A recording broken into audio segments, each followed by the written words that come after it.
Mark Dunford. I'm from the University of Brighton, and I'm also from a company called Digitales, which is a research company. I'll sketch in the background to all of these.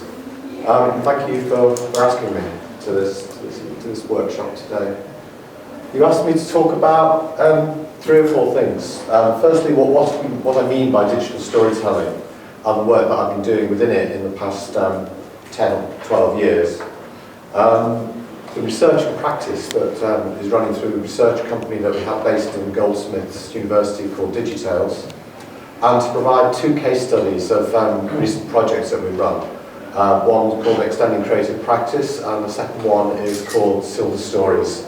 The first one ran out of Goldsmiths, the second one is hosted by the University of Brighton. That's largely because I've moved from one institution to the other in the past 3 years. So firstly, what we're talking about when we're talking about digital storytelling in this context is a capital D and a capital S.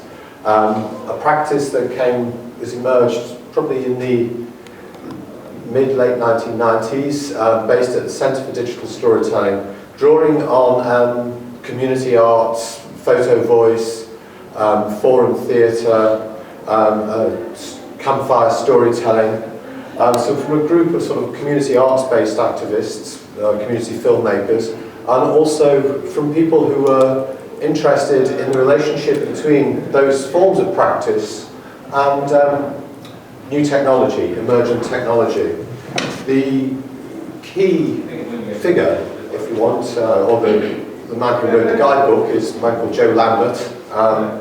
Joe is based in the Centre for Digital Storytelling, though he's a globetrotter.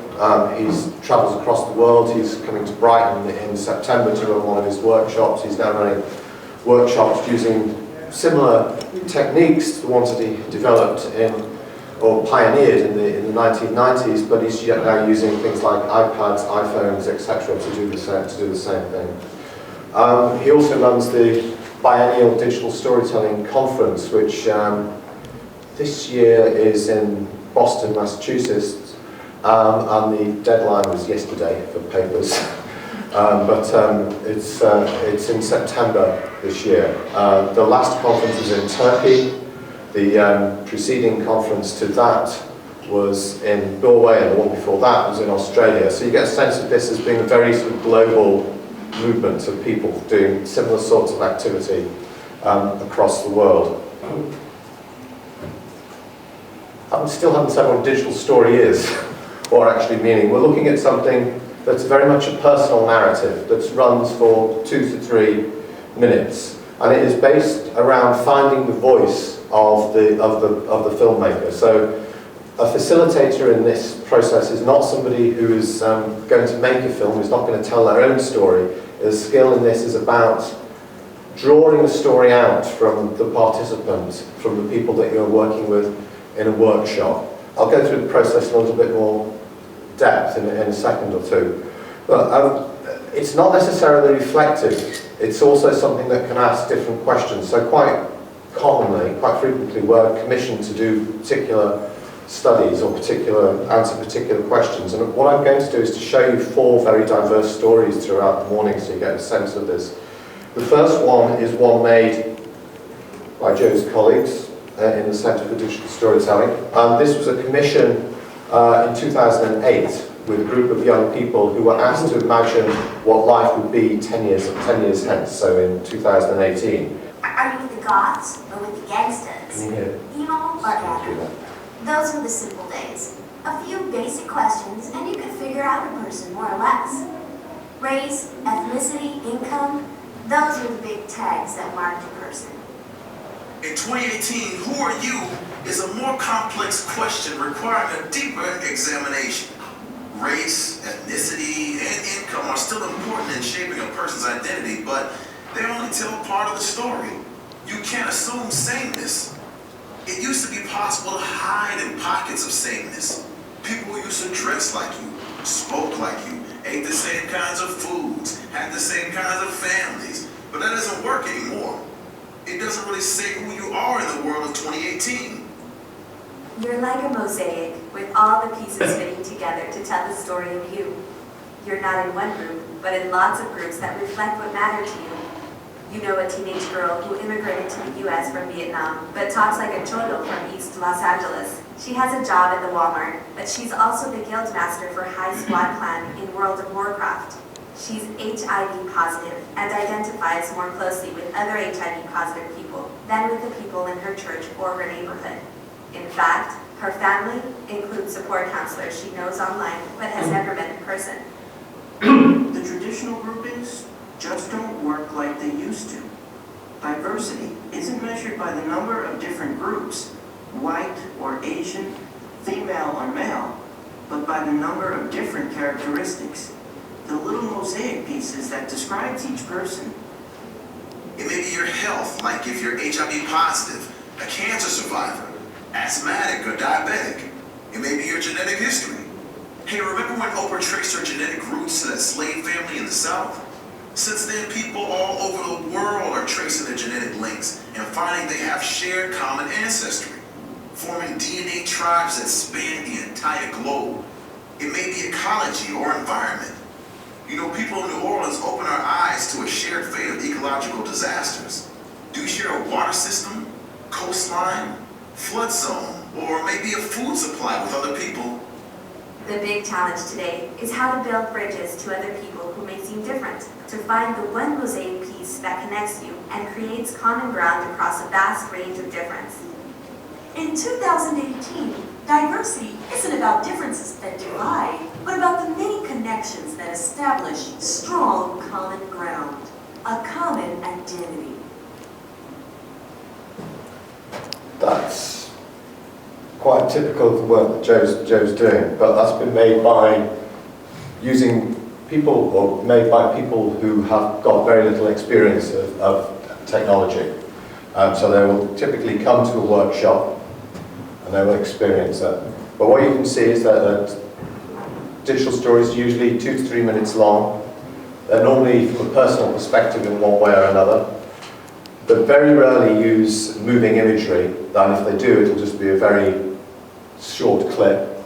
They're using copyright-free material of one sort or another, images that people have taken themselves, or images that they've sourced from copyright-free images that they've sourced from the internet. There's one quite well-known image in that film of the White Family. I don't know if you know, but it's been used quite commonly. It's quite frequently crops up in adverts. Digital storytelling came to this country, I think, through the work of Daniel Meadows, who's a photographer based in Cardiff. And he worked at the BBC at the time, ran a project called Capture Wales, which was based on an earlier piece that he did, where he took a bus, taking community photographs across the northwest of England. A very good book that chronicles that.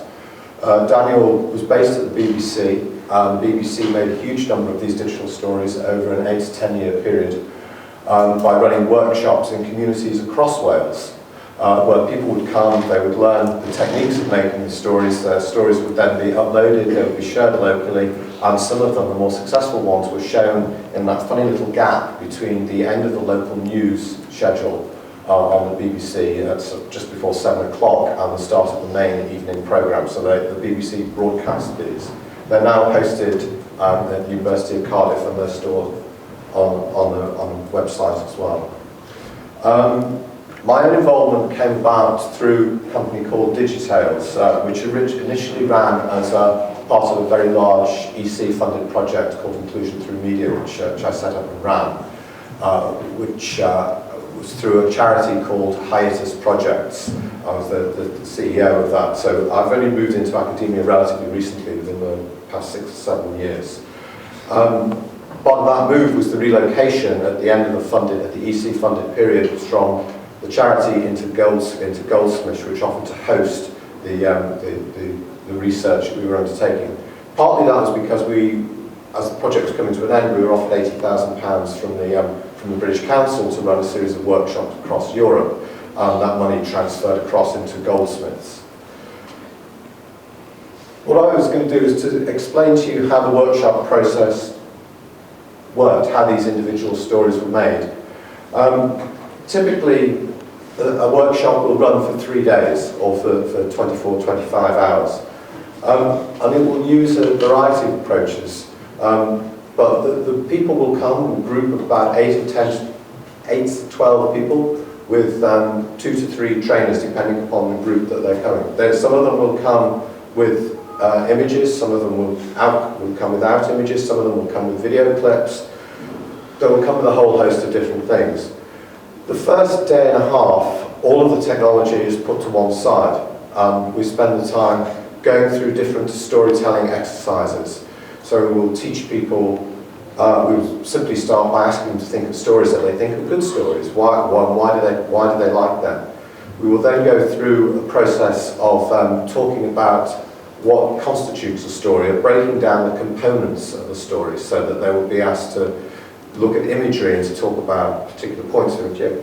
I was just wondering how you selected your participants. Forgive me if you're going to go.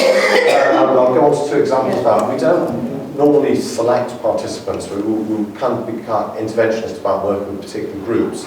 So the 2 projects I'm going to show later on, one of them is with homeless young people and one of them is with older people from Romania. So we're quite collaborative in our approach, but we will, at the moment we're trying to work a lot with older people because they are digitally more excluded than younger people.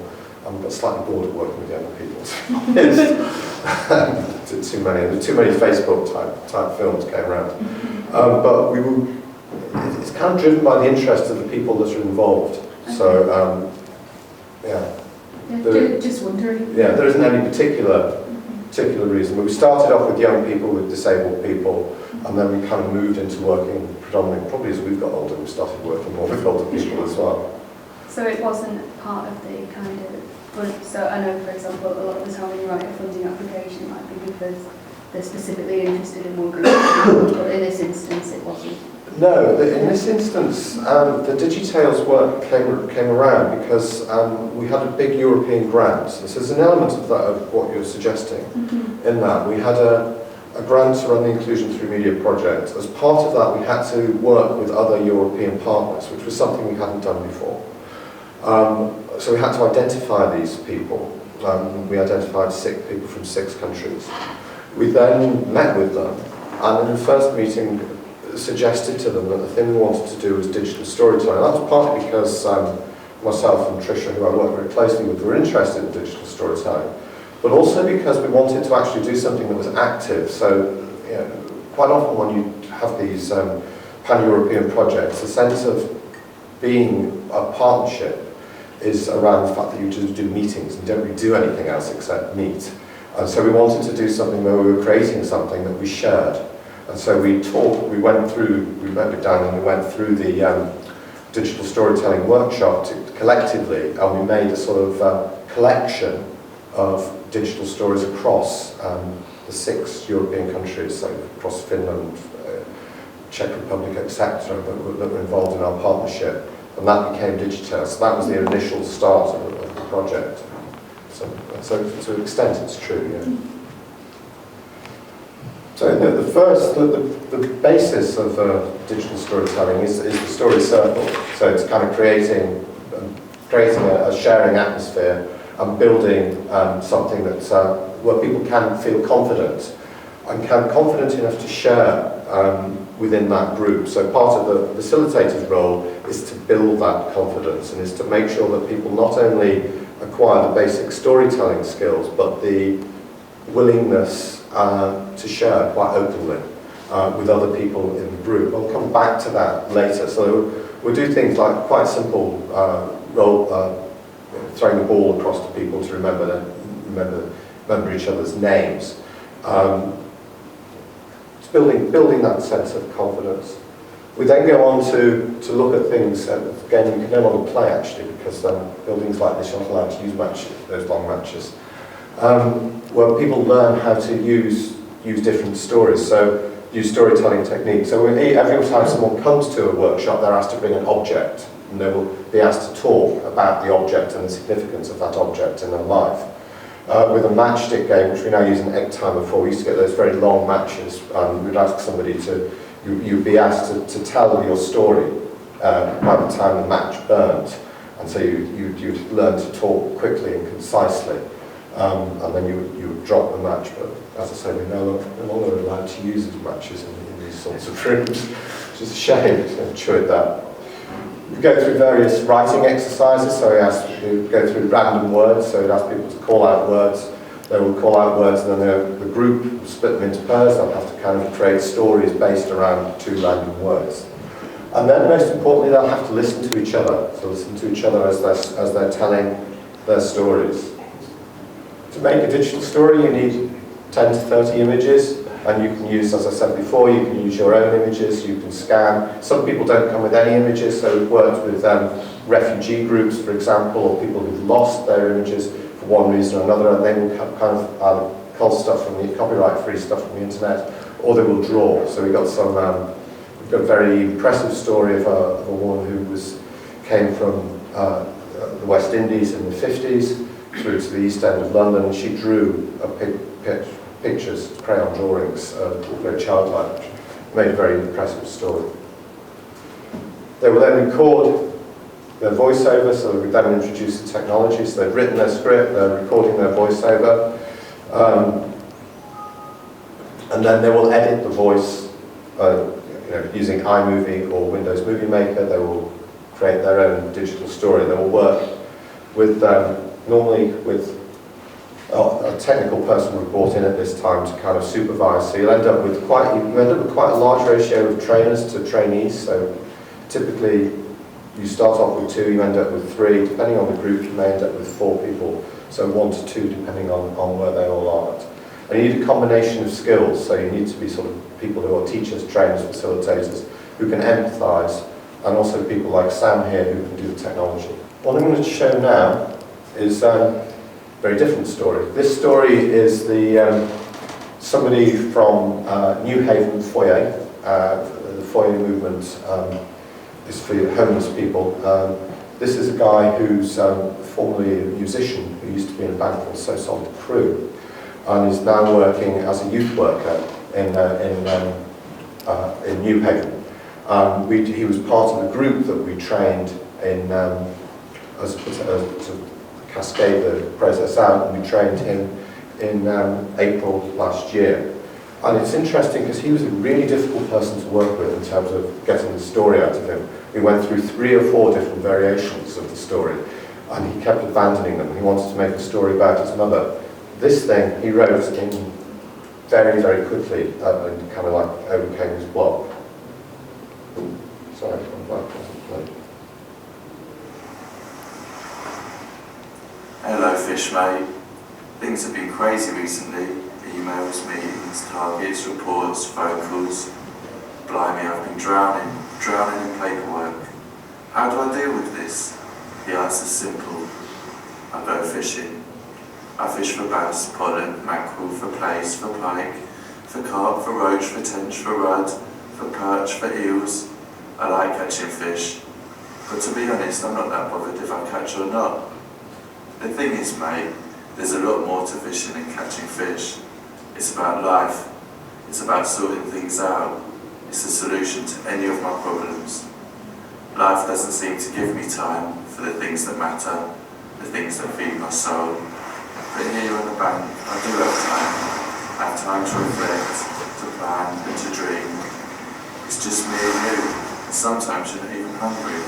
But that's cool, because then I have even more time to sort things out. In fact, little fish, I might stop using hooks altogether, then I really would get something done. So thanks, little mate, for giving me an excuse to sit here, seemingly doing nothing, putting the world to rights.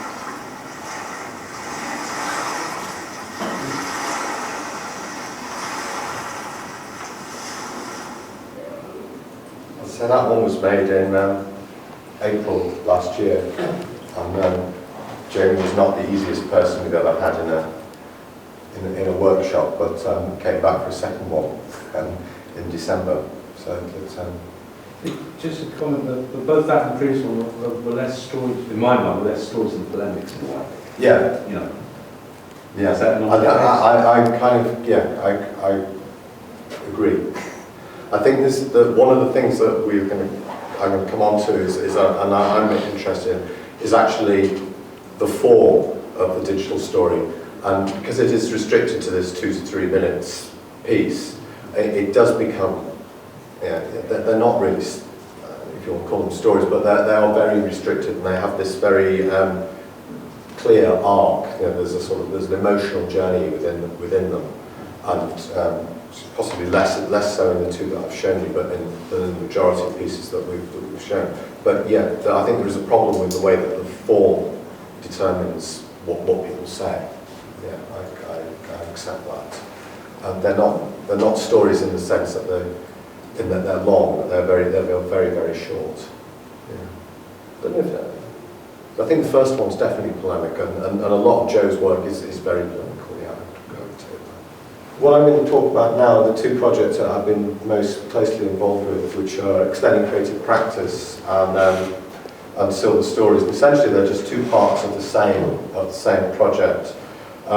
They started in 2009 when a group of 6 people met in Helsinki. We had €1,000 each as a development grant from different strands of EC money. We wanted to work with older people for the reasons that I said before.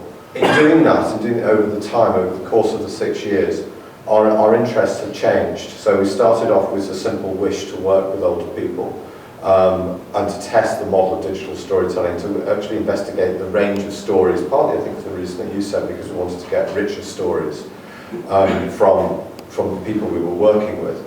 And since then we've kind of been moved to asking more questions about how the use of those stories with older people. So now we're working with essentially with what they call stage 4 older people, which are people with dementia or frail older people in normal language. On stage 3 older people, which are people who are active. And we're working in different ways with them, more as a sort of therapeutic way in one, and more as a sort of a digital exclusion way in the other. We've been funded through different strands of EC support through the Dunford program for the Extending Creative Practice, and through the Lifelong Learning program for the Siver Stories thing. And the amount of money we've had has qualitatively jumped up each time. So we're now around €400,000. We went from 5,000 to 80,000 to 400,000 in the course of this time. Initially, when we were selling this to the funding partners, these were the issues that we addressed. There was a lot of European policy around working with older people. There was ministerial declaration, so we kind of positioned ourselves as a partnership that was suitable to address these different things that were emerging. As I said, there were initially 6 of us met in Helsinki. Only 5 of us secured the funding. Because of the way these EC partnerships work, everybody had to apply to their own national agency. So we didn't apply collectively. You collectively applied in 6 different directions for the same project. The 5 of us were funded. Our partner in Greece, the Greek government turned the project down. So we lost these people. Even though the Greeks had funded them to go to Helsinki, they turned it down when they actually applied for the money, and the other 5 of us secured the funding. These were the targets that we set for ourselves in that meeting in Helsinki. So when we met in November 2009, these were the different things that we agreed to do. And it's kind of rather interesting looking back on these, because we're still working in the same sort of world, but we've got much more sharply focused than we were at that point. Caring TV is run through Laurea, the University of the Applied Sciences in Espoo on the fringes of Helsinki, and is an interactive TV service for older people. So older people who are essentially housebound are provided with access to a TV service that is run through the university. The older people had rebelled and wanted new content. They wanted to make their own content and to share it rather than listening to what the university was telling them. And the university felt that digital storytelling provided an opportunity for them to do that. The library activities, because our Romanian partner was funded through the Bill and Melinda Gates Foundation, and their primary activity was to put ICT in the county libraries across Romania. And the libraries are big, iconic cultural centres. They're not just repositories of books, and they're kind of very vibrant. They wanted to get older people using the ICT within the libraries. And again, they considered digital storytelling as a way of drawing people in to a library that involved both using ICT and telling their own stories. So it became a kind of means for them to collect and engage in creative activity. The way the partnership worked was Digitales, which is our company, ran trainer-trainer workshops. So we gathered together a group from across the partnership, trained them.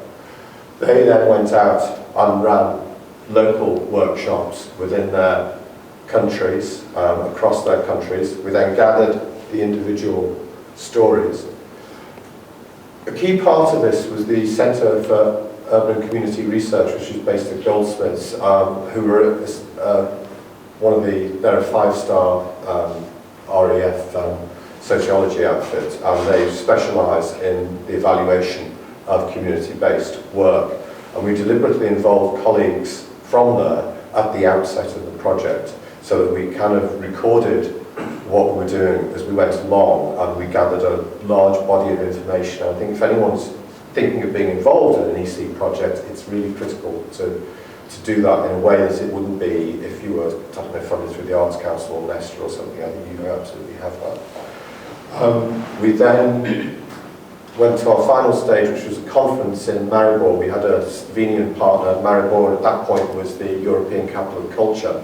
And so we ran a big conference with the support of the European Capital of Culture during what was also the year of ageing. It was a year of ageing and solidarity between generations.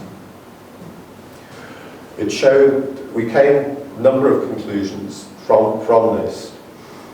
We were selected as an example of good practice, and we awarded a bunch of strange prizes. We had a big red pin stuck on us, and we put in an interactive map.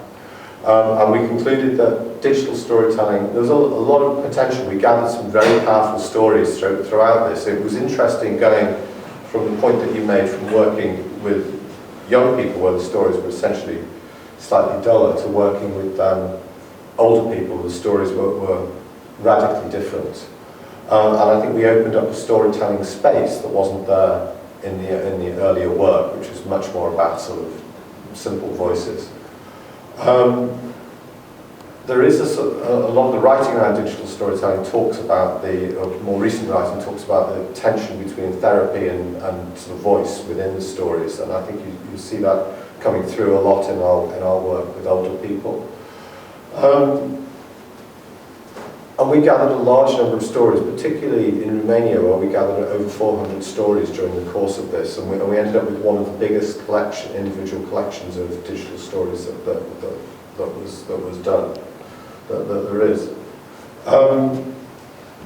Looking at some of the writing around this, I wanted to point to two specific themes. Annette Kuhn's book about family pictures talks about how imagery inspires stories, but also takes you beyond the individual image.